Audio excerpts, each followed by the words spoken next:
ಧರ್ಮ ಜಾತಿ ಸೂಚಕವಲ್ಲ, ನೀತಿ ಸೂಚಕವಾದದ್ದು. ಹೀಗೇ ನಡೆಯಬೇಕು ಅಂತಕ್ಕಂಥ ನಿಯಮಗಳನ್ನ ಕೊಟ್ಟಿರ್ತಕ್ಕಂಥದ್ದು ಧರ್ಮದ ಮೂಲ ಉದ್ದೇಶ. ಈ ಧರ್ಮ ಯಾವ ಜಾತಿಗೆ ಸೇರಿದವನಾಗಿರಲಿ ಮಾನವೀಯ ಧರ್ಮ, ಮನುಷ್ಯ ಧರ್ಮ ಎಂಬುದಾಗಿ ಕರೆಸಿಕೊಳ್ಳುತ್ತದೆ. ಆ ಧರ್ಮವನ್ನ ನಾವು ಪರಿಪಾಲನೆ ಮಾಡುತ್ತಾ ನಾವು ಅದರ ನೆರಳಿನಲ್ಲಿ ಬಾಳಬೇಕು, ಬದುಕಬೇಕು.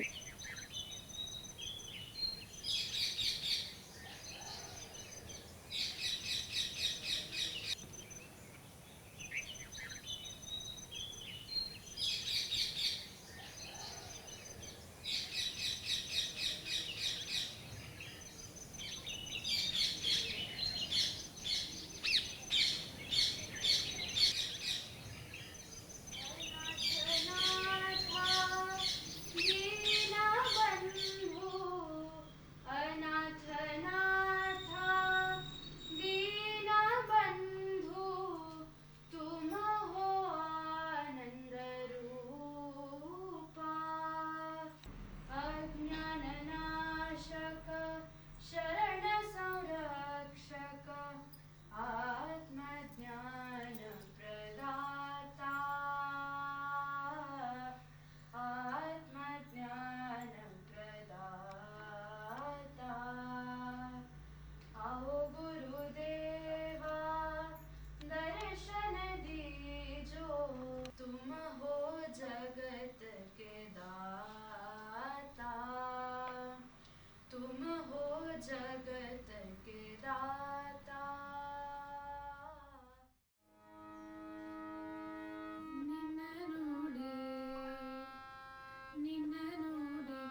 ನಾವು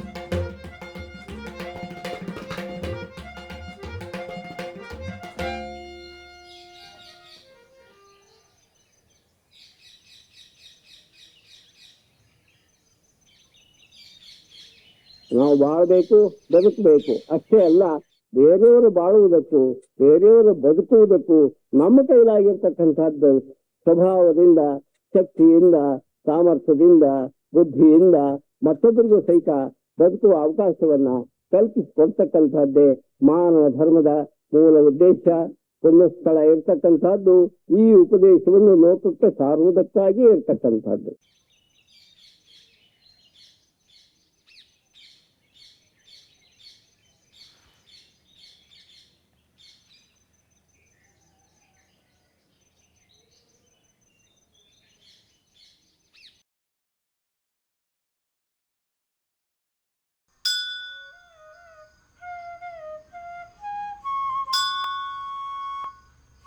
ಧರ್ಮ ಜಾತಿ ಸೂಚಕವಲ್ಲ, ನೀತಿ ಸೂಚಕವಾದದ್ದು. ಹೀಗೇ ನಡೆಯಬೇಕು ಅಂತಕ್ಕಂಥ ನಿಯಮಗಳನ್ನ ಕೊಟ್ಟಿರ್ತಕ್ಕಂಥದ್ದು ಧರ್ಮದ ಮೂಲ ಉದ್ದೇಶ. ಈ ಧರ್ಮ ಯಾವ ಜಾತಿಗೆ ಸೇರಿದವನಾಗಿರಲಿ ಮಾನವೀಯ ಧರ್ಮ, ಮನುಷ್ಯ ಧರ್ಮ ಎಂಬುದಾಗಿ ಕರೆಸಿಕೊಳ್ಳುತ್ತದೆ.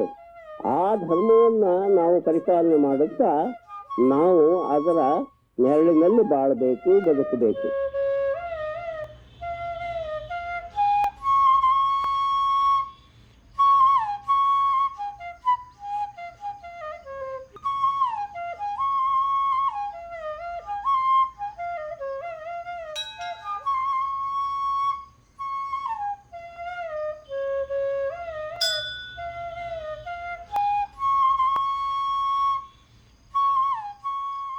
My association with Shri Raghavendra Guruji started. Thereafter, I was able to visit Punyasthala Ashram. Guruji's way of thinking goes beyond his ashram or his own religion or his own village or his own country. Even though he is a Hindu guru, his approach was universal in nature, and he also shares a similar kind of approach towards giving importance to religious harmony, like His Holiness Dalai Lama. So in many ways he is not only a thinker, not only a practitioner, but a courageous activist in a way, whereby he was able to reach many people, touch many lives, and he also lived like a bodhisattva, very simple lifestyle. So to show an example, Guruji created this Grantha Mantra, where we have the treatises, the main important scriptures of all the major religious traditions. So, and if you look at this Grantha Mantra, you will see that there is a mirror over there and mirror at the end, and mirror surrounding all these scriptures. So if you look from this end, you will see infinity here. So Guruji has this concept of infinity. He was not just a religious practitioner, he was also a philosopher and also a practical person.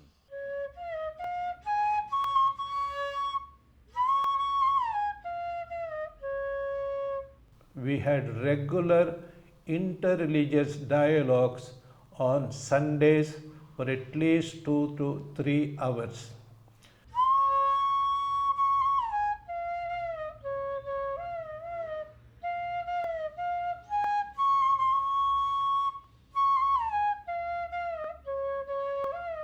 ನಾನು 3 ವರ್ಷ ಇಲ್ಲಿ ಧರ್ಮ ಸಮ್ಮೇಳನಕ್ಕೆ ಬಂದಿದ್ನಲ್ಲ, ಆವಾಗ ತುಂಬ ಚೆನ್ನಾಗಿ ಅನಿಸ್ತು. ಬುದ್ಧಿಸಮಿಂದ ಬಂದಿದ್ದರು, ಇಲ್ಲಿ ಸ್ಥಳೀಯರಾದವರು ಮುಸ್ಲಿಂ ಬಂದಿದ್ದರು, ಕ್ರೈಸ್ತ ಧರ್ಮದವ್ರು ಬಂದಿದ್ದರು.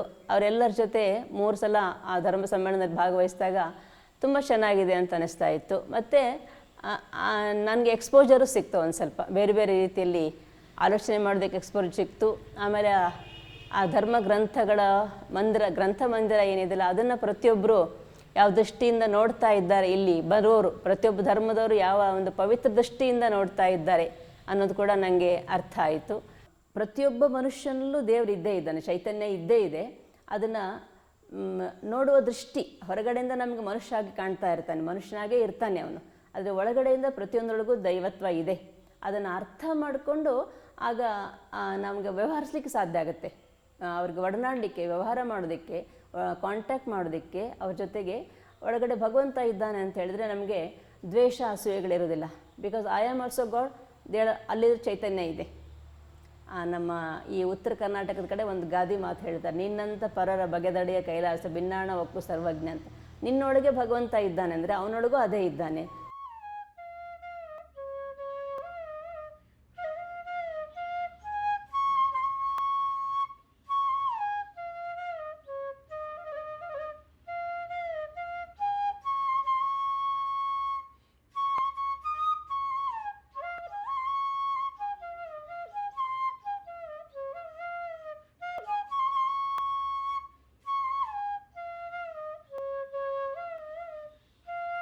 ಹಿಂದೂ ಮುಸ್ಲಿಂ ಯಾವ ಭೇದ ನೋಡಿದ ಹಾಗೆ ನಮ್ಮ ಅಕ್ಕನ ಸ್ಮಾರಕವನ್ನು ಇಲ್ಲಿ ಮಾಡಿರೋದ್ರಿಂದ ನಾವೆಲ್ಲರೂ ನಮ್ಮ ಗುರೂಜಿಗೆ ಕೃತಜ್ಞತೆಗಳನ್ನು ನಾವು ಸಲ್ಲಿಸಬೇಕು, ಅವರನ್ನು ಯಾವಾಗಲೂ ಮನದಲ್ಲಿ ನೆನೀತಾ ಇರಬೇಕು. ಇದೇ ನಮ್ಮ ಕರ್ತವ್ಯ. ಇಲ್ಲಿ ಪುಣ್ಯಸ್ಥಳ ಅನ್ನೋ ಒಂದು ಕ್ಷೇತ್ರ ಮಾಡಿಬಿಟ್ಟು ಸರ್ವ ಎಲ್ಲ ದೇವತೆಗಳ ಇವನ್ನ ಪ್ರತಿಷ್ಠಾಪನೆ ಮಾಡಿಬಿಟ್ಟು ಇಲ್ಲಿ ಭಕ್ತರು ಬಂದು ಇಲ್ಲಿ ದರ್ಶನ ಮಾಡಿ ಅದರ ಫಲವನ್ನು ಪಡೆಯುವಾಗೆ ಮಾಡೋಗಿದ್ದಾರೆ.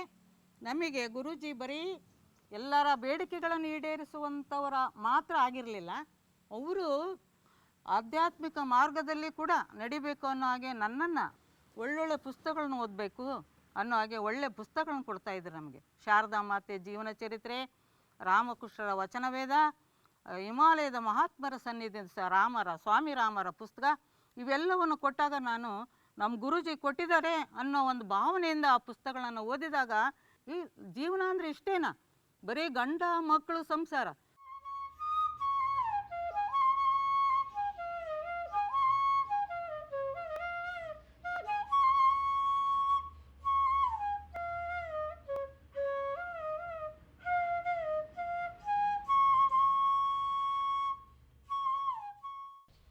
एक आदमी गृहस्थ होकर और इतने कठिनाई से ऊपर आए, कठिनाई से ऊपर आए। उनका पहले का घर मैंने देखा और उन्होंने जो काम किया वो भी देखा। हाँ, और जिस तरह से आप 4 प्रकार का दान कर रहे थे उधर, 4 प्रकार का दान, आहार दान, औषध दान और फिर ज्ञान दान, विद्या दान। और ये सारा पहाड़ के ऊपर जो ऐसा जो बना हुआ है, ऊपर जो टावर है और उसका जो नंबर प्रकार जो है ना, वो सब देख लिया मैंने कि ये कितना सुंदर है। मनुष्य की विजन कितनी उच्च हो सकती है। What a vision and how clear it is. बहुत क्लियर विजन थी और ये इतना करते हुए भी उन्होंने कभी अभिमान नहीं किया।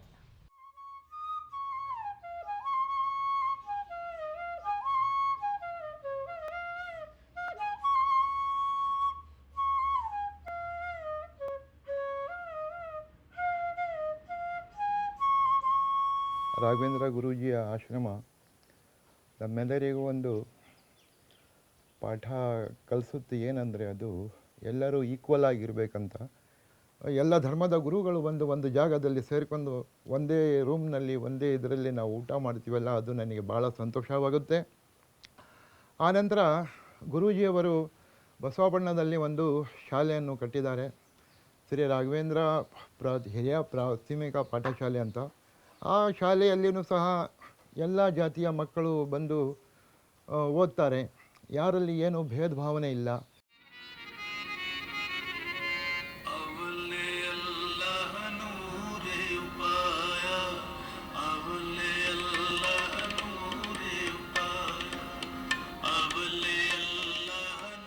Shri Raghavendra Guruji was a reincarnation, a divine reincarnation in this era. O divine Guru, everything is yours. जो किच है सो तेरा, मेरा मुझ में किच नहीं. I have nothing, no material possessions, no attachments. I only want to be surrendered at your lotus feet. kya lage mera. There is nothing that is mine on this earth. I come empty-handed and I will go back without anything.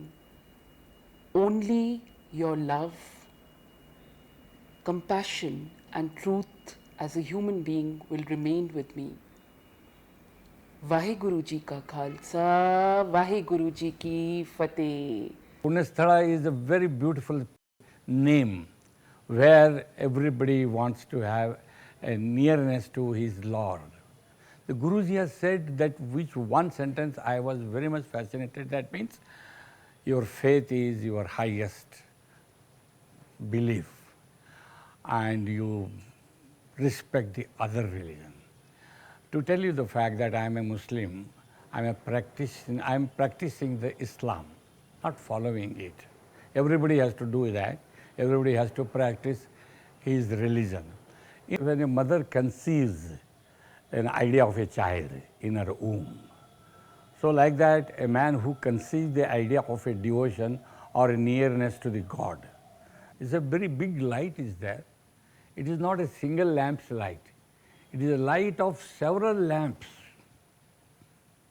And this has made me to study Punyasthala's activities and Guruji's teaching like as a child in the womb of this particular Punyasthala. ನಾವು ಬಾಳಬೇಕು, ಬದುಕಬೇಕು ಅಷ್ಟೇ ಅಲ್ಲ, ಬೇರೆಯವರು ಬಾಳುವುದಕ್ಕೂ ಬೇರೆಯವರು ಬದುಕುವುದಕ್ಕೂ ನಮ್ಮ ಕೈಲಾಗಿರ್ತಕ್ಕಂಥದ್ದು ಸ್ವಭಾವದಿಂದ, ಶಕ್ತಿಯಿಂದ, ಸಾಮರ್ಥ್ಯದಿಂದ, ಬುದ್ಧಿಯಿಂದ ಮತ್ತೊಬ್ಬರಿಗೂ ಸಹಿತ ಬದುಕುವ ಅವಕಾಶವನ್ನ ಕಲ್ಪಿಸಿಕೊಡ್ತಕ್ಕಂಥದ್ದೇ ಮಾನವ ಧರ್ಮದ ಮೂಲ ಉದ್ದೇಶ. ಪುಣ್ಯಸ್ಥಳ ಇರ್ತಕ್ಕಂಥದ್ದು ಈ ಉಪದೇಶವನ್ನು ಲೋಕಕ್ಕೆ ಸಾರುವುದಕ್ಕಾಗಿ ಇರ್ತಕ್ಕಂಥದ್ದು.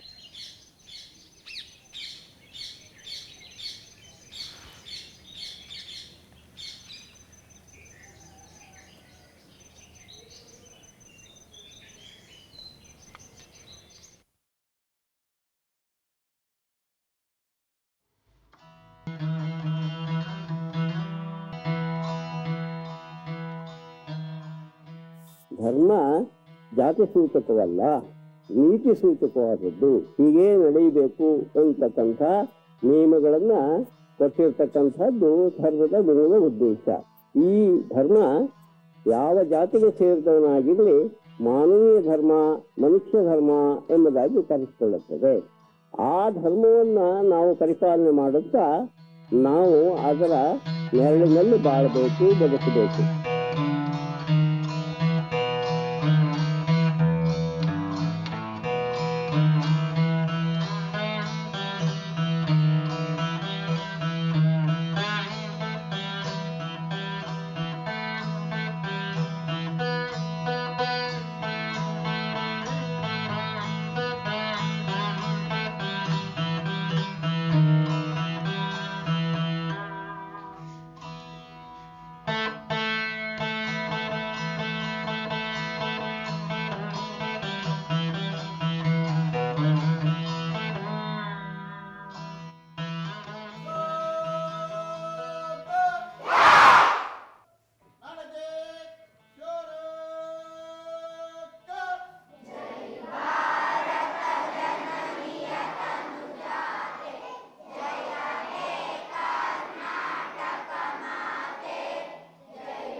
पञ्चदशोऽध्यायः श्रीभगवानुवाच ऊर्ध्वमूलमधःशाकम् अश्वत्थं प्राहुरव्ययं छन्दांसि यस्य पर्णानि यस्तं वेद स वेदविता। बिस्मिल्लाहिर्रहमानिर्रहीम। सूरतुल फातिहा मक्किया। बिस्मिल्लाहिर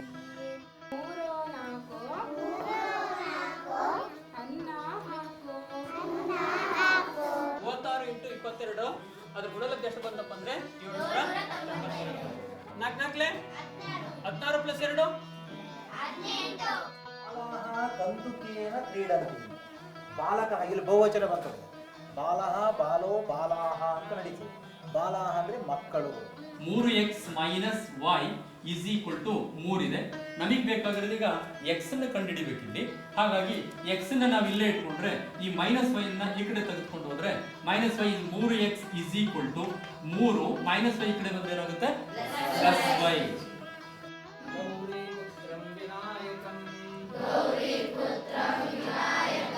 ಬೆಂಕಿ ಉರಿಯೋದಕ್ಕೆ ಏನು ಬೇಕೋ ಆಕ್ಸಿಜನ್ ಬೇಕಲ್ವಾ. ಈ ಮೆಗ್ನೀಷಿಯಂ ಪಟ್ಟಿ ಉರಿಯೋದಕ್ಕೂ ಕೂಡ ಏನು ಬೇಕಾಗುತ್ತೆ, ಆಕ್ಸಿಜನ್ ಬೇಕಾಗುತ್ತೆ, ಅಂದರೆ ಆಮ್ಲಜನಕ ಬೇಕಾಗುತ್ತೆ.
ನಾವು ಬಾಳಬೇಕು, ಬದುಕಬೇಕು ಅಷ್ಟೇ ಅಲ್ಲ, ಬೇರೆಯವರು ಬಾಳುವುದಕ್ಕೂ ಬೇರೆಯವರು ಬದುಕುವುದಕ್ಕೂ ನಮ್ಮ ಕೈಲಾಗಿರ್ತಕ್ಕಂಥದ್ದು ಸ್ವಭಾವದಿಂದ, ಶಕ್ತಿಯಿಂದ, ಸಾಮರ್ಥ್ಯದಿಂದ, ಬುದ್ಧಿಯಿಂದ ಮತ್ತೊಬ್ಬರಿಗೆ ಸಹಿತ ಬದುಕುವ ಅವಕಾಶವನ್ನು ಕಲ್ಪಿಸಿಕೊಡ್ತಕ್ಕಂಥದ್ದು ಮಾನವ ಧರ್ಮದ ಮೂಲ ಉದ್ದೇಶ.